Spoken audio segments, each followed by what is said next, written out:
Hola chicos, ¿cómo están? Muy buenas tardes. Buenas y frescas tardes. Así que está muy bueno para escuchar una charla de microbiología. Qué mejor.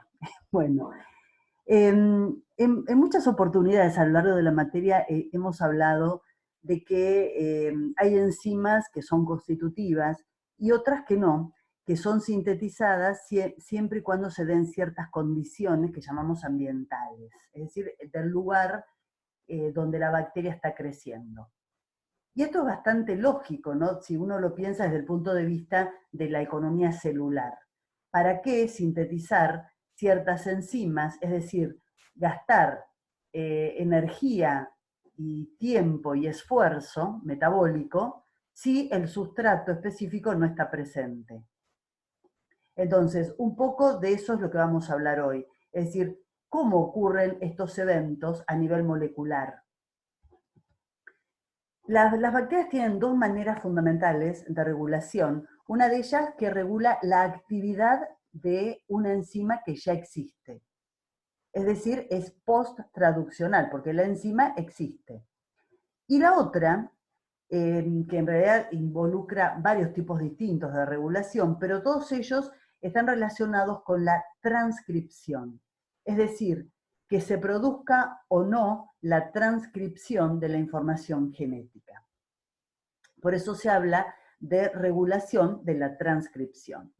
Dentro del primer grupo, hay algunos tipos de inhibición que es por productos, es decir, se inhibe una reacción química por acumulación del producto en el citoplasma celular. Ahí les puse una reacción donde hay una enzima, un sustrato, se forma el complejo enzima-sustrato, y luego el producto final.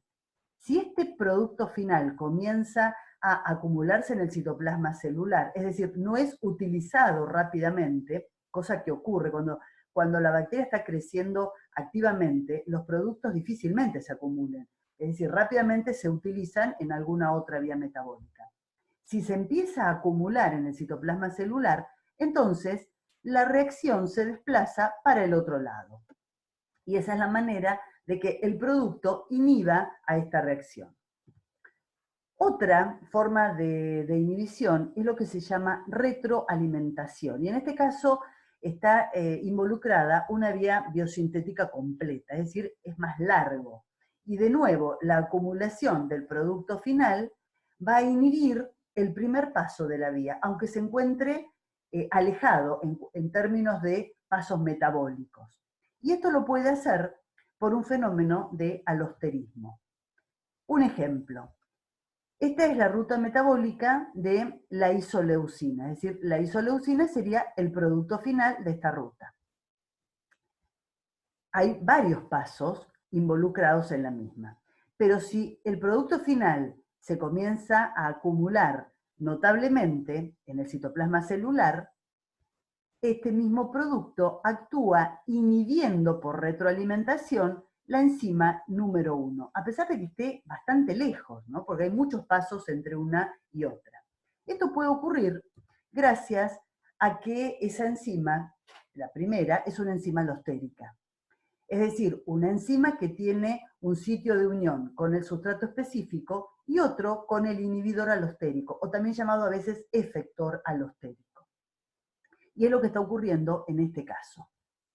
Bueno, un poco más de lo que es el alosterismo, para que lo recuerden.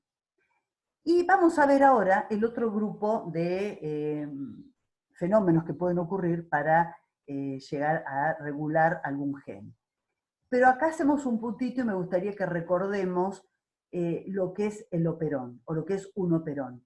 El concepto de operón fue propuesto por Jacob y Monod allá por la década del 60 y les valió un premio Nobel. Posiblemente ustedes lo tengan clarísimo, en ese caso pasen rapidito esta transparencia. Yo lo recuerdo por las dudas, porque a partir de ahora vamos a mencionar en muchas oportunidades el concepto de promotor, de operador, de genes reguladores, proteínas reguladoras. Entonces está bueno que lo recuerden, el que no se acuerda, obviamente. Entonces, un operón se considera que está constituido por genes estructurales. Los genes estructurales son aquellos que codifican para un polipéptido. y que están juntos y están regulados por el mismo promotor y el mismo operador, es decir, lo que se consideran elementos de control. Es decir, todos esos genes que constituyen el operón están bajo control del mismo operador y del mismo promotor, y también de los mismos genes reguladores. Los genes reguladores son aquellos que codifican para las proteínas reguladoras. Un poco de esto charlábamos el otro día sin entrar en detalles, cuando hablábamos de la lisogenia, ¿no? ¿Qué determinaba que el virus siguiera una vía lisogénica o una vía lítica? Dependía de una competencia, de una pugna que existía por un mismo operador. Y esas dos proteínas o enzimas que pugnaban por ese operador no eran más que proteínas reguladoras. Bueno, un poco más de lo mismo. Estos serían los genes estructurales, hipotéticos de cualquiera, en este caso son 3 genes, y los elementos de control, promotor y operador. Y por otro lado, un poco más alejado, el gen regulador, que es el que codifica para la proteína reguladora que se va a unir al operador, determinando la expresión o no de los genes. Bueno, dicho esto, volvamos a la regulación. Decíamos que empezábamos a hablar de algunos métodos de regulación de la transcripción. Y esto puede ser por control negativo o por control positivo. En principio vemos las que están bajo control negativo. Y a su vez acá puede haber una represión o una inducción. Vamos a ver en principio lo que es la represión enzimática. Es aquello de que si un microorganismo está creciendo en un medio que, por ejemplo, tiene en abundancia triptofano, supongamos, por más que la bacteria sea protótrofa, recuerden ese término, y tenga la capacidad de biosintetizar ella misma el triptofano, ya que está en el medio, lo va a utilizar. Y reprime los genes que están implicados en la producción de enzimas para la síntesis del triptofano. Eso es un ejemplo de represión enzimática. Es lo que yo siempre les digo. Si está el delivery, ¿para qué nos vamos a poner a amasar la pizza? La pedimos y ya está. Poco eso sería el concepto de la represión enzimática. Hay un experimento que es muy interesante y que confirma este tema de cuáles son los eventos, qué es lo que ocurre por represión enzimática. Supónganse ustedes un Erlenmeyer donde hay un medio de cultivo apropiado para una población de bacterias que tiene de todo, pero no tiene específicamente un determinado aminoácido. Tiene proteínas, tiene todo lo que la bacteria necesita, sea fuente de carbono, de nitrógeno, de energía, para que esa población crezca. Empieza a crecer el microorganismo en esas condiciones y nosotros empezamos a tomar muestras de ese Erlenmeyer a lo largo del tiempo, como solemos hacer en otras oportunidades. Vamos a obtener valores que lo vamos a volcar en un gráfico y vamos a dibujar algo como lo que aparece acá en pantalla. Vamos en el eje de las X, ponemos el tiempo, es decir, son los distintos momentos en que se toman las muestras, pueden ser horas, pueden ser minutos, depende por supuesto del tiempo, de la velocidad de crecimiento de esa población. Y por el otro lado, aumento relativo. ¿De qué? De células, se me descubrió, de células, que es el rojo, de proteínas totales, que es la primera línea negra, y de proteínas que están implicadas en la biosíntesis de la arginina, que es el aminoácido que están estudiando en este experimento en particular. ¿Está? Entonces, si los microorganismos empiezan a crecer correctamente en ese medio de cultivo, utilizamos una técnica de recuento, cualquiera. Estamos en una etapa de crecimiento exponencial, es decir, un crecimiento equilibrado. Recuerden acá el tema de crecimiento también, ¿no? Y de recuento. Estamos en una etapa de la materia que a mí me gusta mucho, porque es como que vamos tomando toda la información que ustedes han recibido, no la información, espero que la formación que ustedes han venido logrando a lo largo de todo este tiempo y la aplican a este tema que estamos viendo hoy en particular. Acá recuerden el crecimiento, recuerden los métodos de recuento. Entonces, utilizan un método de recuento que les permita ver cómo va progresando la población de microorganismos en el tiempo. Y por otro lado, en esa misma muestra que tomamos, evaluamos las proteínas totales. Y también, puntualmente, las proteínas que están implicadas, o las enzimas implicadas en la biosíntesis de la arginina. Y vemos que todo va ordenadamente, porque la población está creciendo exponencialmente.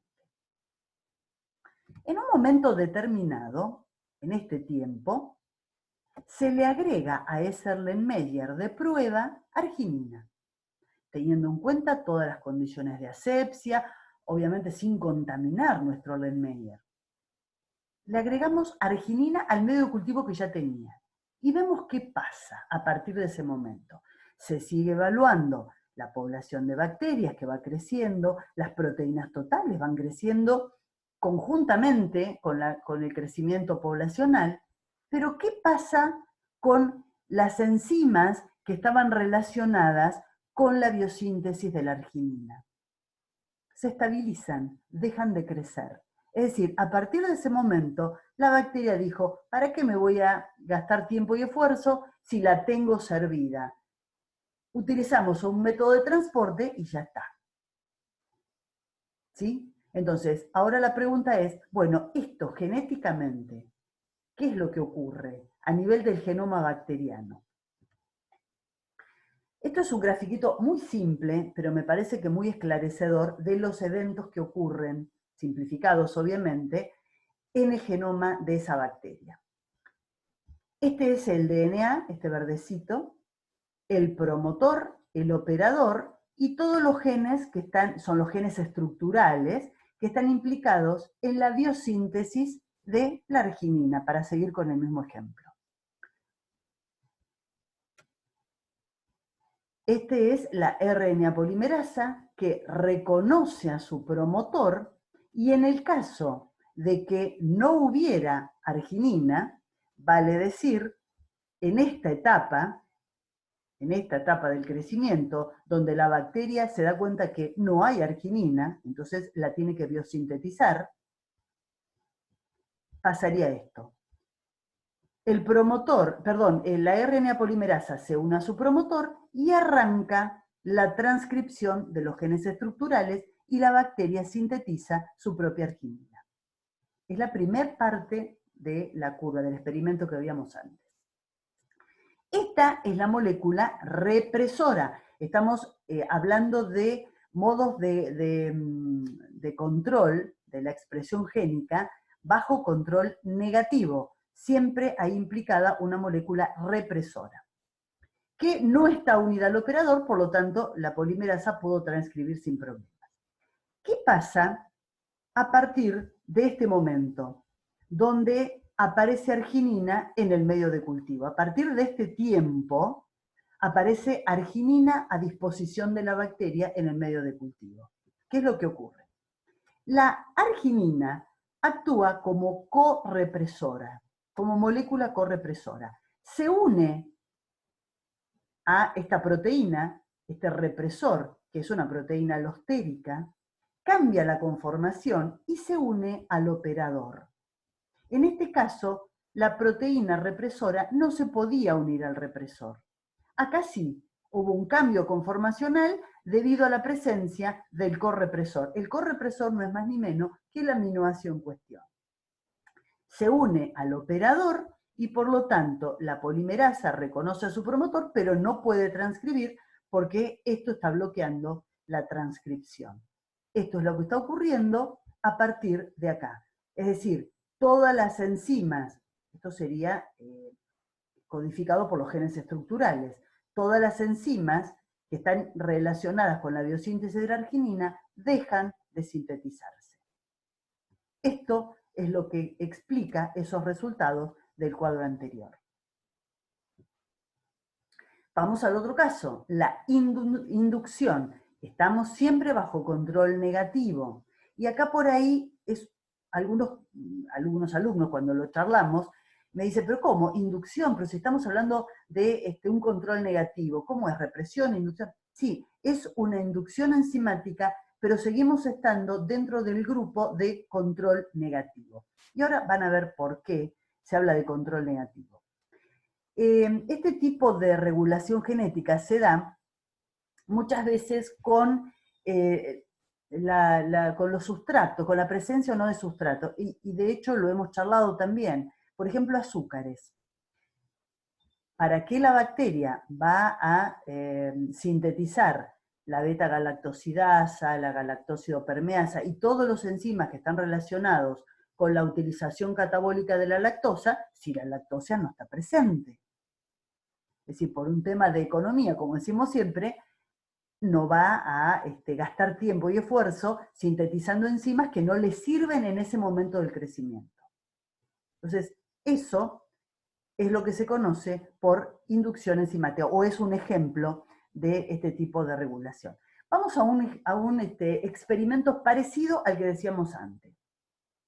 Tenemos de vuelta el Erlenmeyer, tenemos un medio de cultivo donde no hay azúcares disponibles. Si la bacteria crece, pero con otra fuente de carbono y energía que no es el azúcar.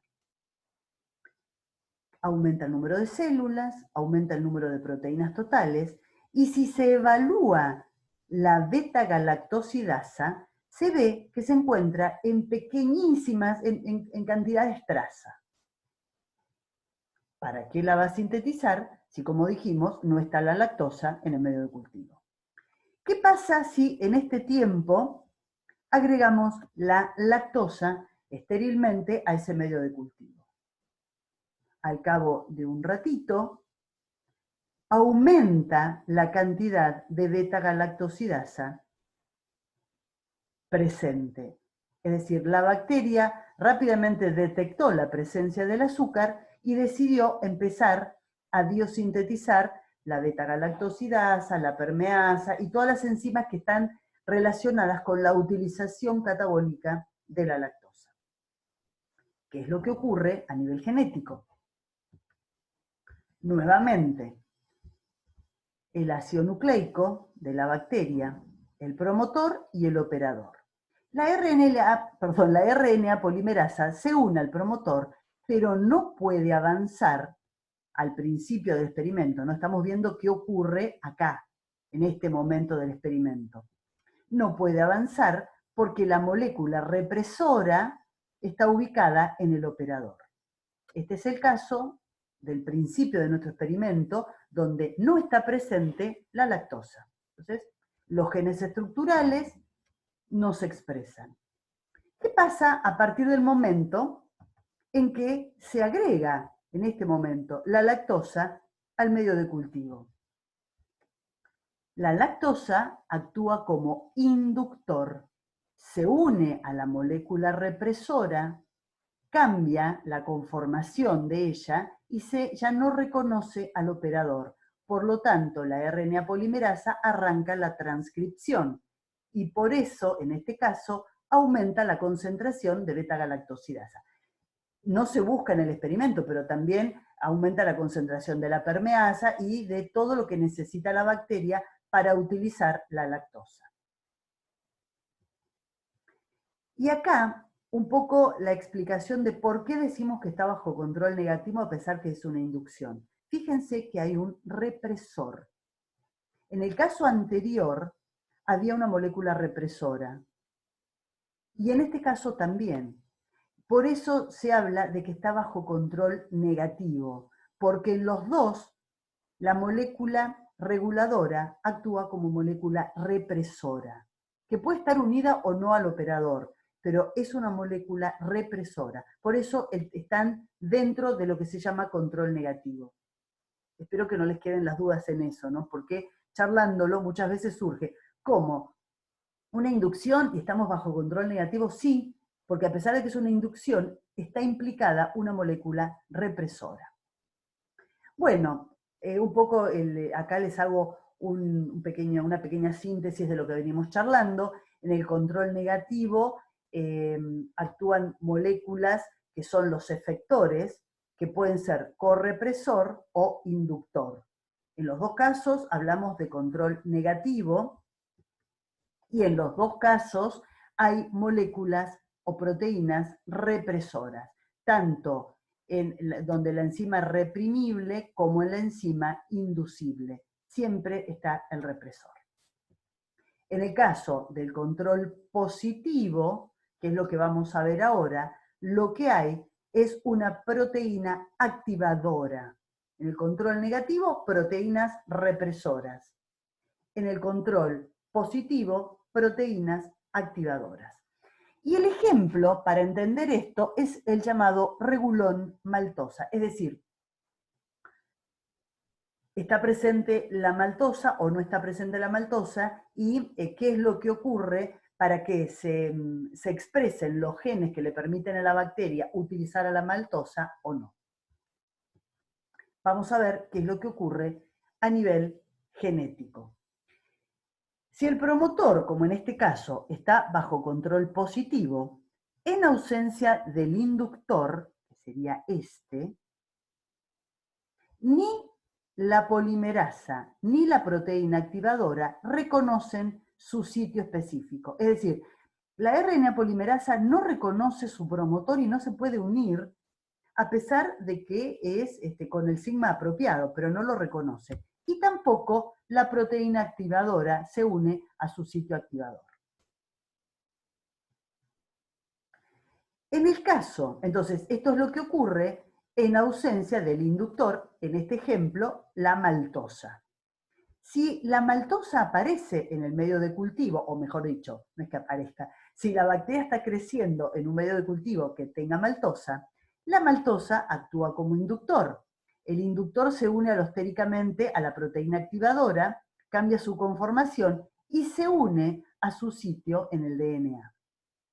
Y esto seguramente produce cambios en la estructura del DNA, posiblemente una curvatura, que permite que la polimerasa también se una a su promotor, reconozca a su promotor y arranque la transcripción.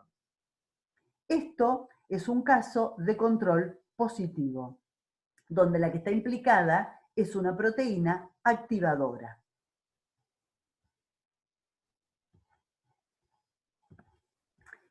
Algo que comenté, que es el regulón maltosa, por las dudas, que no recuerden lo que es un regulón. Regulón se aplica a los casos en que los genes que son necesarios para la utilización de un producto, en este caso la maltosa, se encuentran en distintos operones. Cuando hablábamos del operón lactosa, todos los genes necesarios para la utilización catabólica de la lactosa están en el mismo operón. Acá no. Están en distintos operones. ¿Y por qué están todos juntos esos operones en lo que se llama regulón? Porque poseen el mismo sitio activador, es decir, comparten la misma proteína reguladora. A pesar de que sean distintos operones ubicados en distintos lugares, están regulados por la misma proteína, la proteína reguladora. Por eso se los agrupa en algo que se denomina regulón. Bien. Vamos ahora a otro tipo de regulación, que es lo que se conoce como atenuación. La particularidad de este tipo de regulación es que no existen proteínas reguladoras, ni represoras, ni activadoras, nada. No existen proteínas reguladoras. Y otra cosa es que este tipo de regulación se da exclusivamente en células procariotas. Y ahora vamos a ver por qué se da solo en células procariotas. Hasta ahora, todos los casos que vimos previamente, siempre se producía la regulación de la transcripción al inicio del proceso, es decir, directamente la polimerasa no arrancaba con la transcripción. En el caso de la atenuación es distinto, es decir, la transcripción arranca y en un momento determinado cesa. Si es que está regulado, si no continúa, pero cesa. Vamos a ver un poco qué diferencia puede llegar a tener este tipo de regulación. Esto es el operón triptofano, es decir, estos son los genes estructurales que le permiten a la bacteria biosintetizar el triptofano. Tiene su promotor y su operador, es decir, es un operón porque comparten los mismos genes de control. La diferencia es que acá, que yo lo puse en rosita, en fucsia, está lo que se llama una secuencia líder, es decir, hay una información, esto es DNA, ¿no? Hay una información que codifica, que está ubicada en ese lugar que yo puse en rosa, que codifica para lo que se llama péptido líder o péptido señal, que tiene mucho que ver en este tipo de control de la expresión génica, de regulación de la expresión génica. Una particularidad que tiene esa zona, o llamémoslo ese péptido señal, es que es pequeño. Por ejemplo, en el caso del triptofano tiene 14 aminoácidos, en el caso de la fenilalanina tiene 15, pero realmente es corto.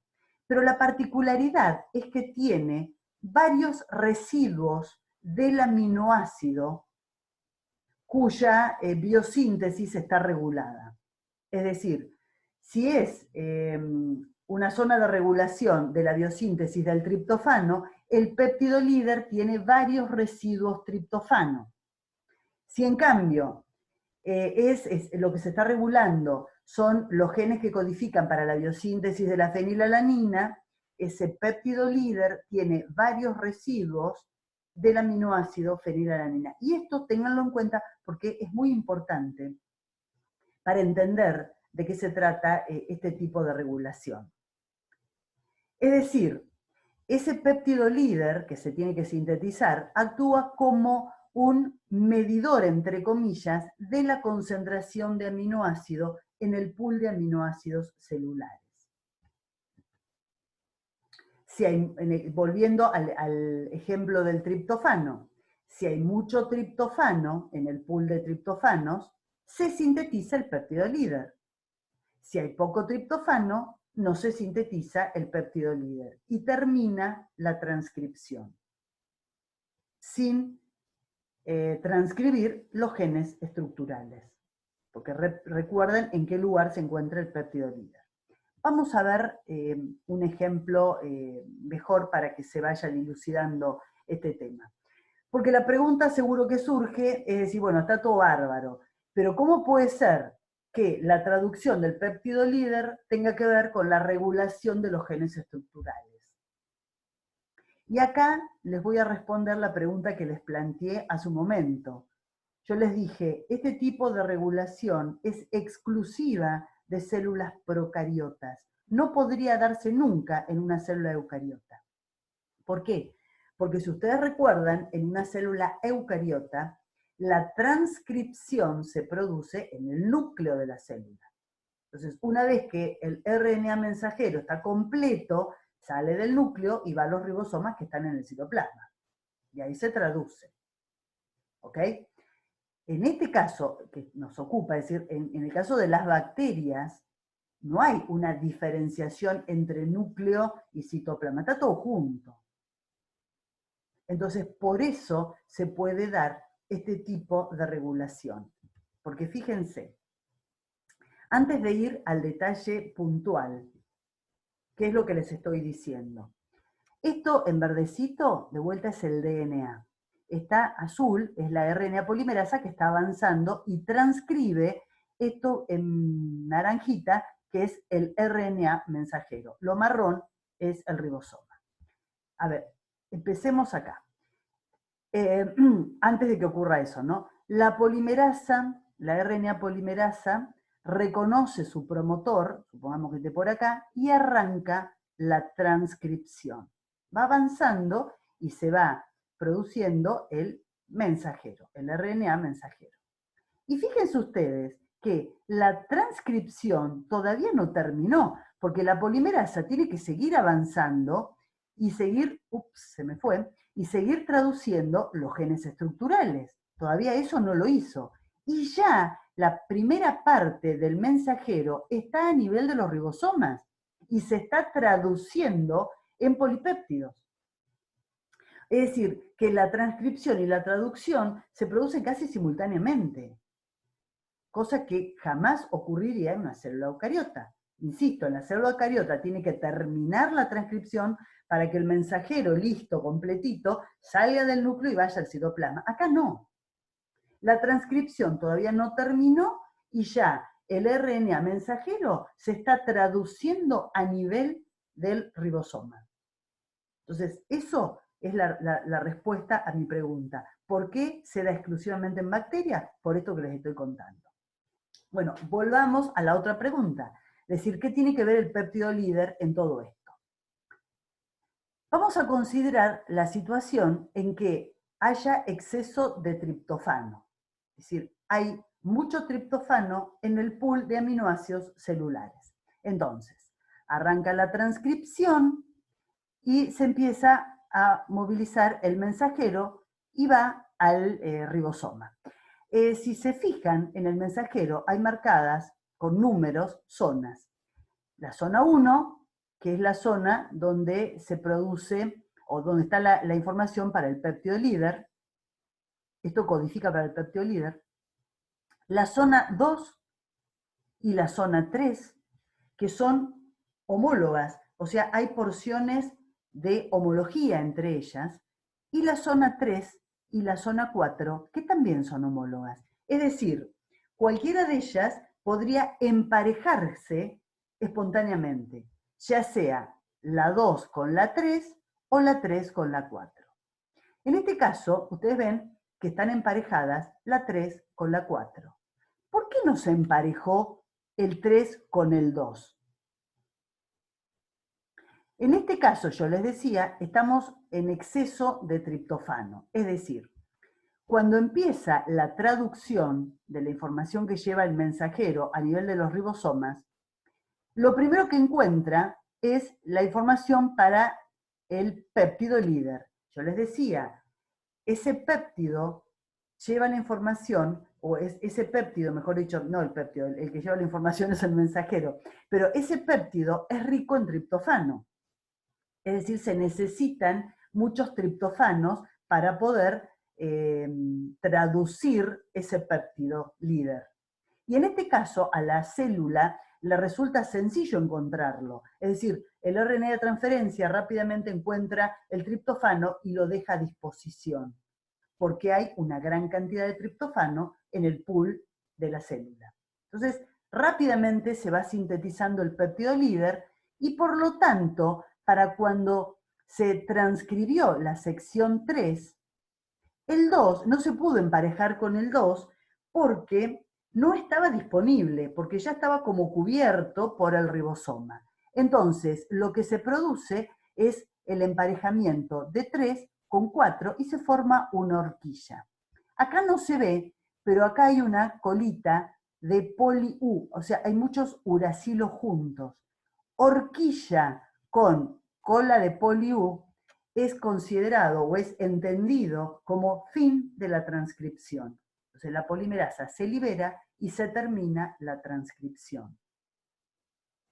Un poco es por eso como la síntesis o no del péptido líder estaría relacionada con la continuación o no de la transcripción.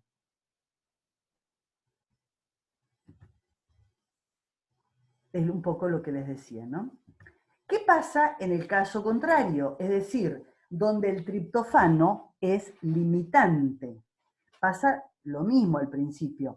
Comienza la transcripción, se va formando el mensajero y el mensajero va a ir al ribosoma cuando todavía esto no terminó de producirse. La polimerasa sigue moviéndose por el DNA. En este caso, hay poco triptofano, o el triptofano es un limitante. Entonces, recuerden que el péptido líder necesita para traducirse varios residuos de triptofano.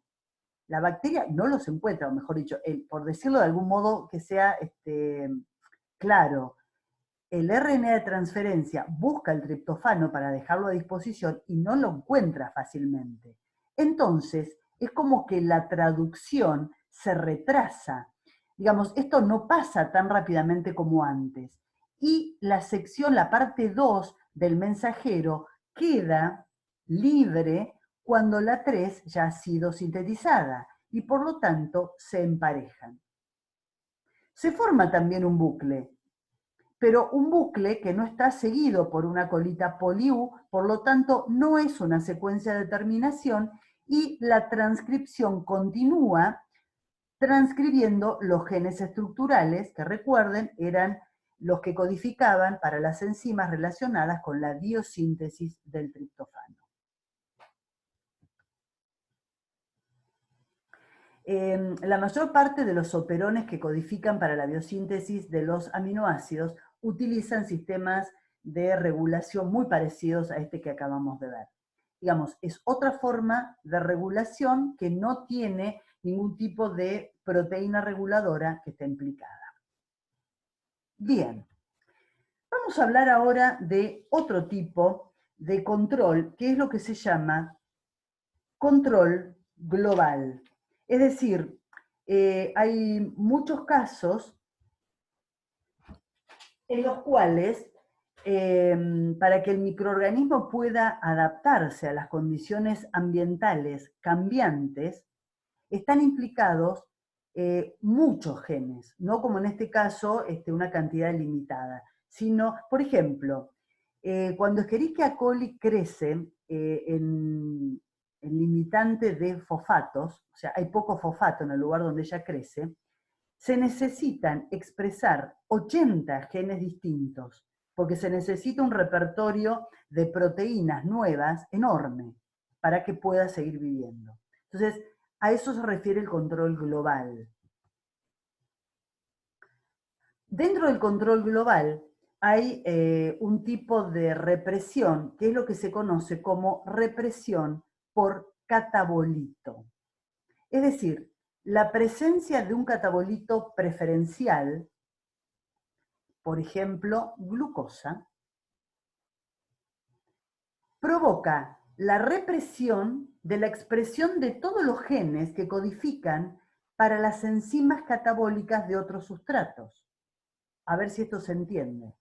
Aunque el sustrato esté presente. Por ejemplo, a ver si esto que les voy a decir les suena familiar. Relacionen todo con lo que puedan, ¿no? Estamos en la parte de la materia donde es lo más interesante que podemos hacer.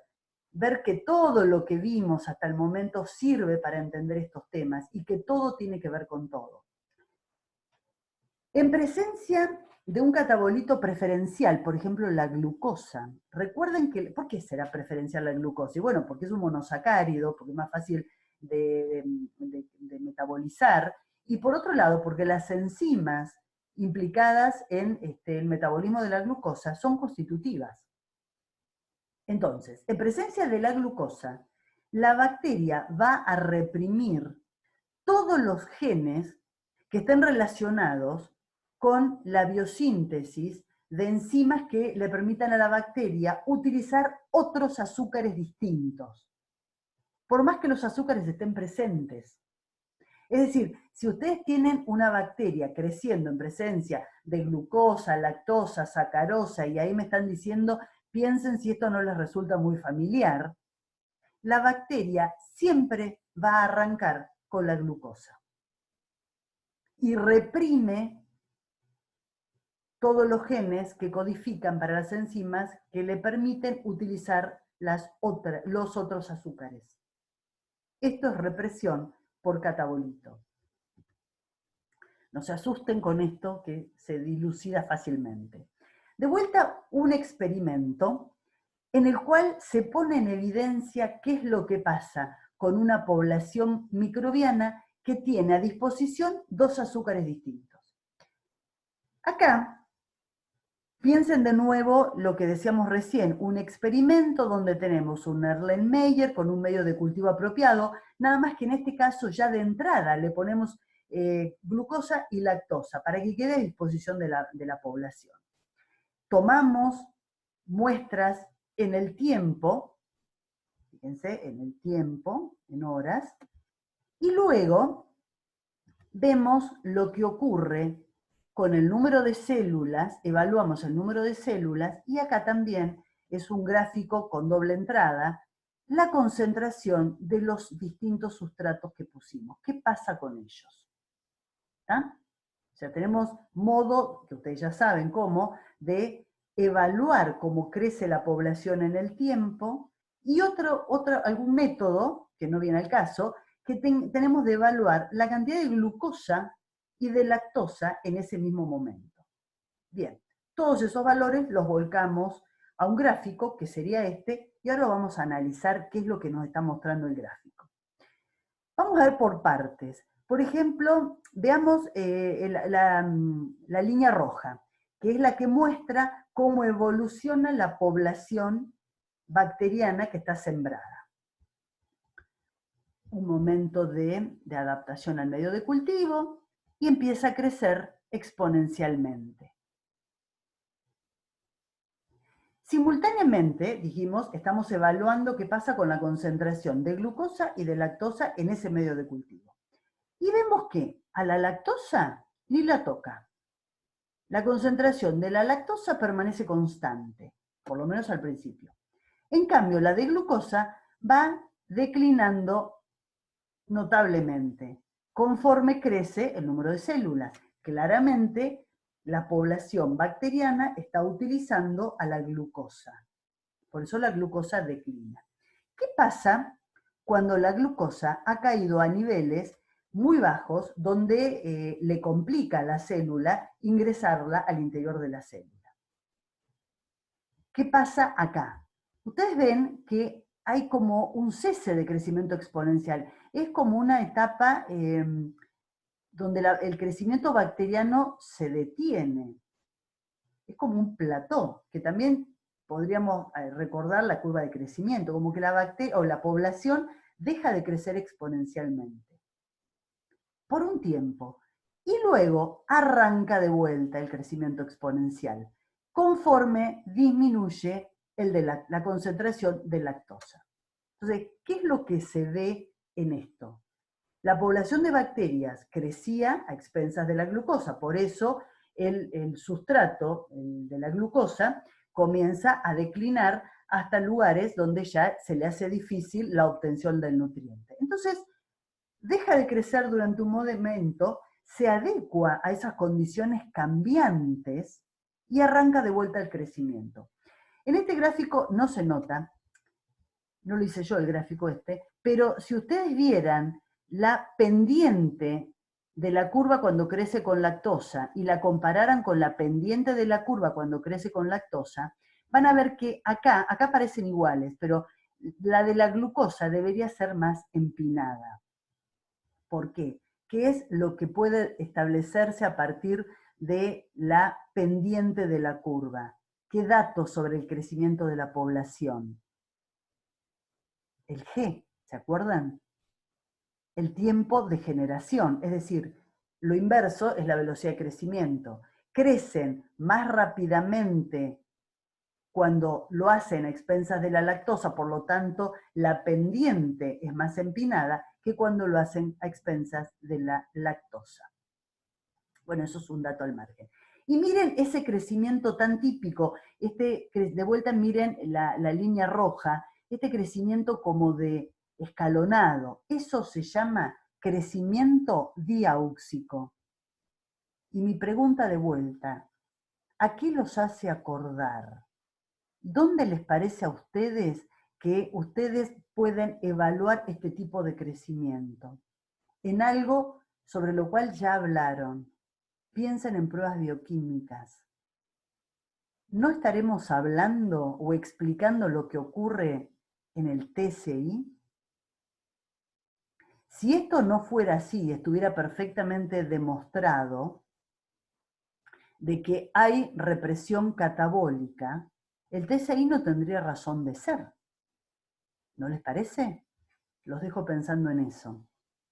Bueno, ¿cómo funciona la represión catabólica? Está perfecto, sabemos que si hay glucosa, va a usar la glucosa, reprime todos los genes que estén implicados en la síntesis de enzimas que le permitan usar otros azúcares, a pesar de que los otros azúcares puedan estar en el medio de cultivo en ese momento. Pero, ¿qué es exactamente lo que ocurre como para explicar esto? En este caso, hay una proteína activadora que es la que se conoce como CAP. CAP son las siglas en inglés de proteína activadora por catabolito. En inglés, CAP. Como hay una proteína activadora, ya se imaginarán que estamos hablando de una regulación de tipo positivo, pero no es una regulación tan simple como las que veníamos viendo antes. Bueno, es lo que decíamos recién. Esta represión por catabolito da el crecimiento diáuxico, es decir, esa curva escalonada que estábamos viendo. Está implicada una proteína activadora, que es la CAP, que tiene un sitio alostérico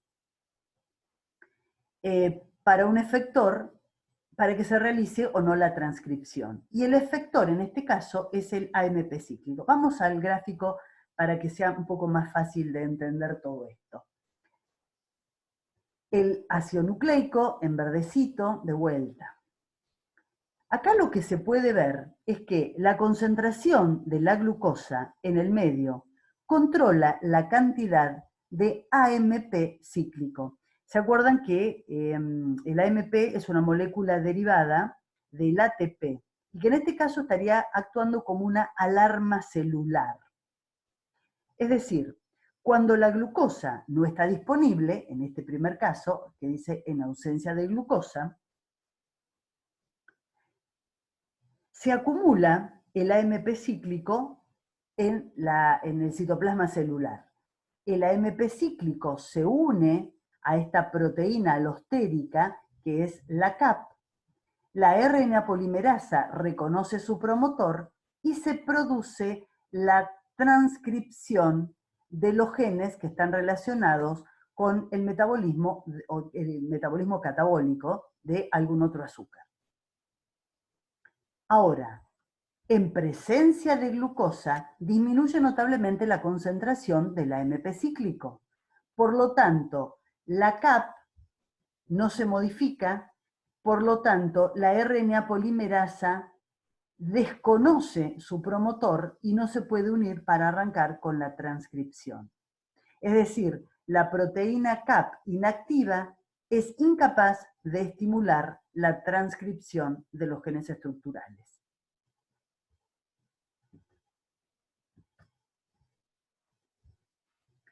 En presencia de la glucosa, hay que tenerlo en cuenta, todos los operones que están bajo el mismo control global dejan de expresarse.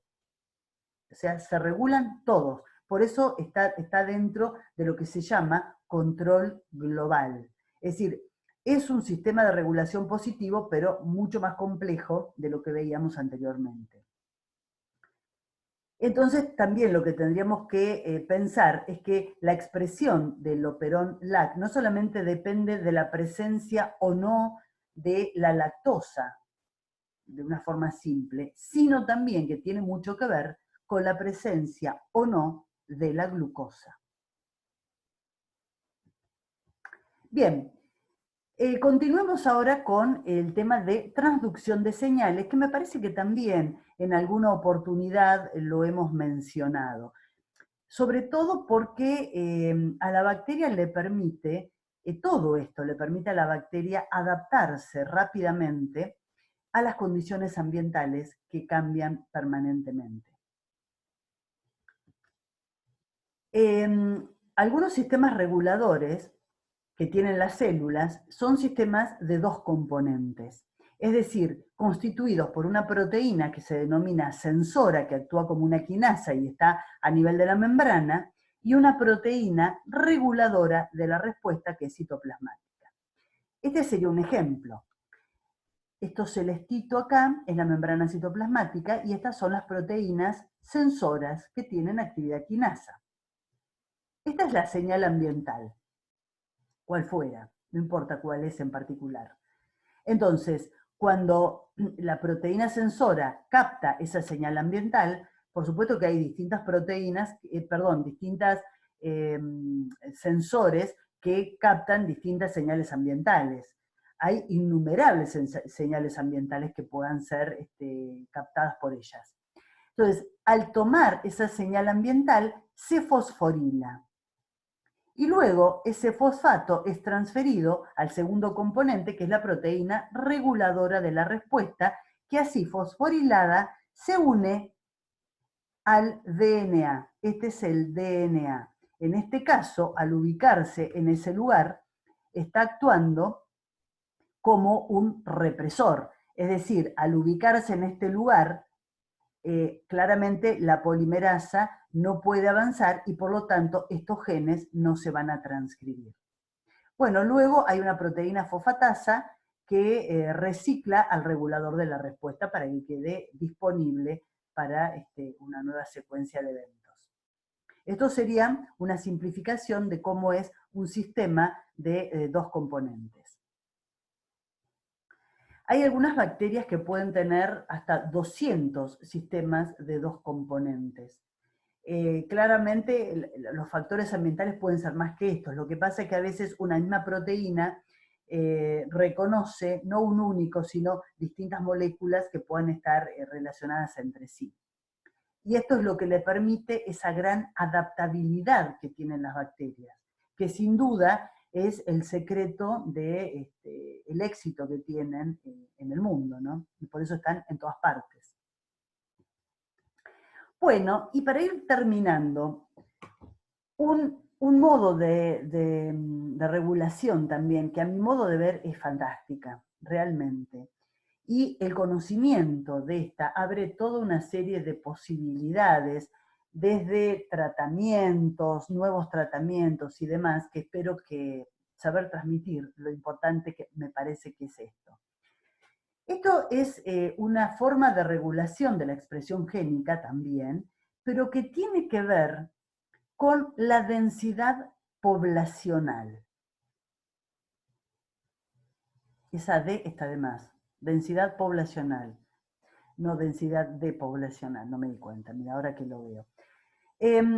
Yo digo, ¿por qué les digo que me parece que es tan importante? Porque durante muchísimo tiempo se pensó que los microorganismos eran células individuales que podían realizar todo lo que necesitaban para llevar adelante su ciclo de vida y que no necesitaban ni les importaba, entre comillas, qué pasaba con el resto de la población de sus congéneres o de poblaciones distintas. Y esto se ha demostrado que es una falacia, eso no es cierto. Lo que sí es cierto es que las bacterias permanentemente conversan, se los pongo porque me parece que es para que quede la idea, lo hacen obviamente a través de moléculas químicas, pero permanentemente están interactuando con las otras bacterias de su mismo género e incluso de otros géneros distintos. Y ellas saben cuántas son en distintos momentos, si son muchas, si son pocas, y toman, entre comillas de vuelta, decisiones en relación a eso. El concepto de quórum, posiblemente ustedes conozcan la palabra, es una palabra latina, y seguro que la escucharon cuando hablan de la Cámara de Diputados no pudo tratar la ley porque no se alcanzó el quórum. Lo mismo la Cámara de Senadores. ¿Qué quiere decir? Y bueno, que en el recinto no había el número mínimo de diputados o de senadores como para que esa ley se pudiera tratar. Había menos. Entonces, para que la ley se pueda tratar hay que alcanzar un quórum, es decir, un número de individuos. Lo mismo pasa con las bacterias. Cuando se alcanza ese quórum, es decir, esa densidad poblacional, se desreprimen ciertos genes que le dan ciertas potencialidades a la bacteria que antes tenían reprimidas. ¿Cómo se descubrió todo esto? En realidad fue un biólogo que estaba estudiando a este bichito tan simpático que es un calamar hawaiano. Y en particular, él estudiaba un órgano que le permite luminiscencia a este calamar. Entonces, lo que él vio es que en realidad no es que el calamar produce bioluminiscencia, sino una bacteria que vive simbióticamente con él, que es el Vibrio fischeri. El género Vibrio también se los mencioné.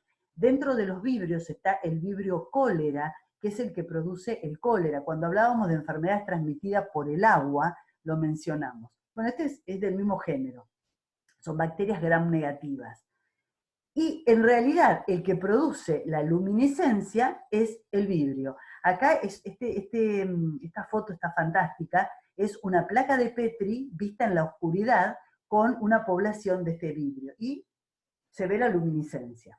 Entre ellos, entre la bacteria y el bichito hay una simbiosis, pero en realidad una simbiosis de tipo mutualismo, porque los dos se benefician. El calamar porque se puede escapar de los depredadores por esa luminiscencia, y la bacteria porque al estar en ese órgano del calamar está protegida, y además porque tiene a disposición una gran cantidad de nutrientes. Pero, volviendo a lo que nos ocupa, que es, más allá de la anécdota, que es el quorum sensing. Este investigador lo que pudo establecer que la bacteria producía la luminiscencia solamente cuando la población crecía notablemente. Cuando era poca, o sea, en los primeros estadios del crecimiento, cuando en el Erlenmeyer había pocas bacterias, no producían luminiscencia. Pero cuando eran muchas, ahí sí producían la luminiscencia. Entonces se empezó a estudiar qué era lo que ocurría. Que la bacteria sabía cuántas eran, bueno, y descubrieron que sí, que claramente sabía cuando llegaban a un número determinado, que era el quórum. Bien, ¿cómo ocurre esto? Es porque las bacterias lo que hacen es producir lo que se llaman autoinductores, que son secretados al ambiente por la bacteria y se acumulan en el espacio extracelular. Si las bacterias son pocas, esas moléculas son pocas y se diluyen en el ambiente. Ahora, cuando son muchas, son detectadas. Acá creo que se ve bastante bien. Acá tenemos una célula bacteriana, son poquitas. Esto, la pelotita colorada, es el autoinductor que la bacteria sintetiza y libera al exterior. Pero cada bacteria de la población, no solamente que sintetiza el autoinductor, sino que también tiene receptores de autoinductor. Entonces, cuando son pocas, estos autoinductores quedan en el ambiente, se diluyen y los receptores quedan vacíos. Cuando aumenta la densidad poblacional, acá tenemos muchas bacterias, la concentración de esos autoinductores, las pelotitas coloradas, empiezan a ser muchas. Entonces ingresan a las células, se ubican en los receptores y se desreprimen genes que hasta ese momento no se expresaban. Por ejemplo, el de la bioluminiscencia. ¿Cuáles son estos autoinductores? Varían dependiendo de las bacterias. Las gram positivas sintetizan pequeños péptidos que se encargan de la comunicación entre gram positivas de la misma especie. Bueno, lo que ocurre es que los oligopéptidos estos son reconocidos por los receptores y la transducción de la señal se produce por una cascada bioquímica de fosforilación hasta que llega finalmente al ADN. Y se expresan genes que antes estaban silenciados. En el caso de las gram negativas, la molécula es la acil-homoserin-lactona. Con ellos, las bacterias gram negativas de la misma especie se reconocen. Pero también las bacterias producen autoinductores que se llaman de tipo 2, que esto le permiten conocer información sobre bacterias distintas, es decir, una gram positiva puede tener información sobre la densidad de las poblaciones de gram negativas que conviven con ella. Y esto se llama crosstalk, o sea, como conversación cruzada, ¿no? En resumen, lo que quiero que quede claro, las bacterias permanentemente están en contacto, están comunicándose a través de moléculas químicas. Esto le da a las bacterias la información de cuántas son del mismo palo y cuántas de otro palo distinto existen en su entorno.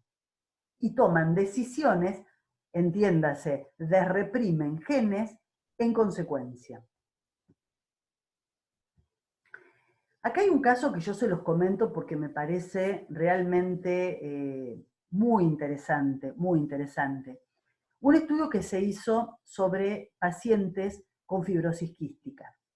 Ustedes saben, porque todos hicieron fisiopatología, que es una enfermedad genética, una enfermedad muy tremenda, y que no hay nada que se pueda hacer en la actualidad para controlar, digamos, ni siquiera a veces para dar una mejor calidad de vida, que se ve muy limitada por las permanentes infecciones pulmonares que tienen estos pacientes, y muchas veces debidas a Pseudomonas aeruginosa. Esta bacteria sobre la cual también hemos hablado en muchas oportunidades. Pseudomonas aeruginosa, que es un patógeno oportunista, lo vimos en aguas y en otras oportunidades también antes, que coloniza el pulmón, produce lo que se conoce como biofilm, que hasta el momento no lo he comentado todavía. Si hubiéramos tenido el práctico de agua presencial, seguro que les hubiera hablado de esto, que es una estrategia muy buena que tienen las bacterias para sobrevivir en el ambiente, formando acúmulos bacterianos que se encuentran recubiertos por un exopolímero que ellas mismas secretan. Con lo cual se adhieren firmemente, ya sea a tejidos como en este caso, pero también a superficies inanimadas, por ejemplo una cañería. Y una vez que se forma ese biofilm, es muy difícil eliminarlo. En este caso, cuando la Pseudomonas produce esas infecciones, muchas veces lo hace formando un biofilm, con lo cual el tratamiento con antibióticos no es efectivo porque el antibiótico tiene que llegar al interior de ese exopolímero para llegar a donde están las bacterias. Y esto es bastante difícil. Y no solamente eso, sino que la presencia de las pseudomonas activa la virulencia de otra que puede estar como oportunista, es decir, que puede llegar a estar sin producir problema, que es una bacteria que se llama Burkholderia, y que solamente expresa genes de virulencia cuando está junto con las pseudomonas. Claramente, esto es algo que está regido o controlado por un sistema de crosstalk. Es decir, Burkholderia detecta la presencia de la otra bacteria por estos autoinductores y desreprime genes que casualmente son genes que le dan patogenicidad, es decir, genes que le permiten sintetizar enzimas que dañan al hospedador. Antes tenía esos genes, pero no estaban expresados. Ejemplos de quorum sensing. El otro día estuvieron viendo con Alejandra ustedes formas en que las bacterias intercambian material genético de forma horizontal, como la conjugación y la transformación. Estos fenómenos muchas veces son realizados por quorum sensing. La síntesis de antibióticos, por la bioluminiscencia, y lo que a mí me parece que es lo más importante, que es la síntesis de factores de virulencia. Es decir, bacterias que cuando alcanzan una concentración desreprimen genes que le permiten sintetizar toxinas u otras enzimas que son consideradas factores de virulencia. Otro ejemplo es el de la Escherichia coli enterohemorrágica, ya hablamos también de ella. No es la Escherichia coli genérica, no es esa que tiene todo el mundo, que tenemos todos en el intestino, que es simbionte y es microbiota intestinal, sino aquella que produce daños serios en el hospedador, llevando al síndrome urémico hemolítico. Entonces, esta bacteria regula por quorum sensing 400 genes, es decir, genes que están reprimidos y que se expresan cuando la bacteria aumenta notablemente la densidad poblacional. ¿Qué sintetizan? Por ejemplo, los sistemas de secreción de tipo 3, esto también lo hablamos cuando hablábamos de transporte de membrana, la movilidad, es decir, el flagelo, la capacidad de adherirse a las superficies, la producción de la toxina. El síndrome urémico hemolítico se produce por una serie de eventos, pero básicamente por la producción de una toxina que se llama Shiga, que produce grandes daños en las células del hospedador. Eso está regulado por quórum. Acá un puntito que me quiero reforzar el tema del biofilm, que quiero que quede muy claro. Estos serían los eventos que ocurren para llevar a un biofilm bacteriano. Este dibujito que aparece acá abajo. Empezamos con bacterias planctónicas, es decir, bacterias, células individuales que se encuentran, por ejemplo, en un curso, agua puede llegar a ocurrir. Pero puede ocurrir también en tejidos esto. Se adhieren al tejido y empiezan a crecer, empiezan a secretar exopolímeros. Ustedes ven que lo verdecito son las bacterias, pero por afuera se ve que existen exopolímeros. Y esto aumenta notablemente y están protegidas por ese exopolímero. Entonces, si esto está ocurriendo en un pulmón, el antibiótico tiene que penetrar toda esa capa protectora para poder llegar a afectar a la bacteria, cosa que es difícil. Si esto está pasando en una cañería de agua, para desinfectarla y que no haya bacterias en el agua, hay que eliminar con algún germicida esto, lo cual no es fácil tampoco. Entonces, ¿cuál es el kit de la cuestión? Impedir que se forme ese biofilm. Y por otro lado, una vez que el biofilm está maduro, que sería este último punto, el 5, libera células para ir a colonizar otras zonas. Entonces, esa es la importancia de los biofilm bacterianos, que van a ocurrir en una cañería de agua, en una cañería de la industria farmacéutica, en la industria de los alimentos o en el cuerpo de las personas. Ocurre en los dientes. Eso que ustedes conocen como, ¿cómo lo llaman? La capa dental. Es un biofilm bacteriano. No es ni más ni menos que un biofilm bacteriano. La placa dental que dicen las propagandas de dentífrico es un biofilm bacteriano. Esto es lo mismo en un caño. Fíjense cómo puede un biofilm bacteriano arruinar un caño en la industria. Bueno, un poco más de lo mismo. Y esto, ¿no? Las infecciones de bacterias que se producen por biofilms y el problema para atacarlas con los métodos que manejamos, con los antibióticos, porque están protegidas por esa matriz. Bueno, volviendo al quorum sensing, este dibujito es muy simpático, pero además también me parece que es muy claro de cuáles son los eventos. En el primer punto tenemos bacterias que son pocas. Liberan los autoinductores, o sea, las feromonas, en pequeñas cantidades, porque son pocas las bacterias, y por lo tanto se difunden en ese ambiente. Y fíjense las caritas, ¿no? Está todo bien, parece como que no pasa nada. Nuestro sistema inmune también está tranquilo, porque no parecería que ocurre nada. Aumenta el número de células, aumenta la concentración de las feromonas.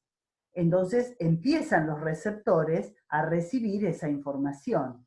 Y en un momento determinado, lo vemos acá en este último, cuando se alcanzó el quórum, es decir, cuando la densidad poblacional llegó a un punto determinado, se expresan los genes de virulencia. En este caso, y me parece también que está muy bueno, aparece como si fuera una lanza, es decir, esos son los factores de virulencia, es el armamento que tienen, después lo vamos a ver en una de las últimas clases, pero entiéndanlo como el armamento que cuentan esas bacterias para dañarnos. En este caso son lanzas, que producen el ataque a la célula. Ahora sí son suficientes el número como para producir un verdadero daño en el hospedador. Es decir, es como que al principio son demasiado pocas, son conscientes de eso, entonces no se ponen en evidencia, porque la posibilidad de superar las barreras que le opone nuestro organismo son muy pocas. Empiezan a aumentar el número y ya la cara les cambia, hasta que cuando llegan al quórum, es decir, al número mínimo, como para que realmente tengan probabilidad de realizar una infección y dañar al hospedador, demuestran sus verdaderas intenciones, que eran enfermarnos. Y en definitiva, ¿qué es lo que ocurre? Se expresan los genes que codifican para los factores de virulencia. Acá se muestran como una lanza. En la realidad, ¿qué son? Son enzimas, son toxinas, cosas que pueden dañarnos. Bueno, y esto es lo que yo un poco les decía y se los dejo como para que lo vayan pensando, ¿no? Pero el descubrimiento de este tipo de interacción entre las bacterias, a mí me parece que puede abrir puertas nuevas, ¿no? Para replantear las estrategias en el combate contra las infecciones bacterianas. Ustedes saben, y eso lo vamos a charlar el viernes, que permanentemente aparecen cepas bacterianas que son resistentes a los antibióticos con los cuales contamos, poniendo seriamente en peligro las estrategias que nosotros tenemos para defendernos de los microorganismos. Entonces, yo pregunto, ¿no? Y se los dejo a ustedes, futuros investigadores microbiológicos, ¿no sería este tipo de sitios de acción interesantes para ser tenidos en cuenta? Si uno lograra interferir en las señales de quorum sensing, las bacterias no expresarían genes de virulencia, con lo cual podrían permanecer, pero a lo mejor de una manera más armoniosa en nuestro organismo. Entonces, habría que pensarlo, ¿no? Como un sitio de acción para nuevas moléculas antibacterianas. Y bueno, para ir terminando ya con la charla de hoy, otro ejemplo que me parece también que está muy bueno tenerlo en cuenta. Hay dos antibióticos, como son la ceftazidima y la tobramicina, que reducen las señales de quorum sensing en Pseudomonas aeruginosa. Es decir, que de alguna manera estarían afectando a estas bacterias. Y otra cosa es que la administración de acitromicina en pacientes con fibrosis quística que están infectados con pseudomonas produce una muy buena mejoría en la calidad de vida, en la función respiratoria y por lo tanto la calidad de vida, sin duda, sin que se logre un efecto en la disminución de la población, es decir, no disminuye el número de la bacteria. Sin embargo, la persona se siente mucho mejor y la capacidad respiratoria se mantiene más cercano a lo normal. Claramente, aquí lo que está haciendo es que esa molécula química, la citromicina, está afectando alguna señal de quórum que impide que esta bacteria exprese sus factores de patogenicidad. El quorum sensing también se da en células eucariotas, como por ejemplo las levaduras. Y el ejemplo que les voy a dar es de una levadura que ustedes conocen, que es la cándida, que produce infecciones que se llaman candidiasis. En la boca, en vagina, se producen estas infecciones. Esta levadura tiene la capacidad de tener un llamado dimorfismo, es decir, puede alternar en su ciclo de vida entre una fase donde son unicelulares, si ustedes la ven al microscopio, esto es un microscopio de contraste de fases, se las ve como si fuera Saccharomyces cerevisiae, una levadura típica. Y otro, que es el de al lado, el de la derecha, que es su estado filamentoso. Ese estado filamentoso es el que pone en marcha, digamos, pasa al estado filamentoso cuando está produciendo infección, porque le favorece evadir los mecanismos de defensa del hospedador. Este pasaje de una forma a la otra está dada por un sistema de quorum sensing. Y esto es un pensamiento que quiero compartir con ustedes, ¿no? Que me parece que es interesante, ¿no?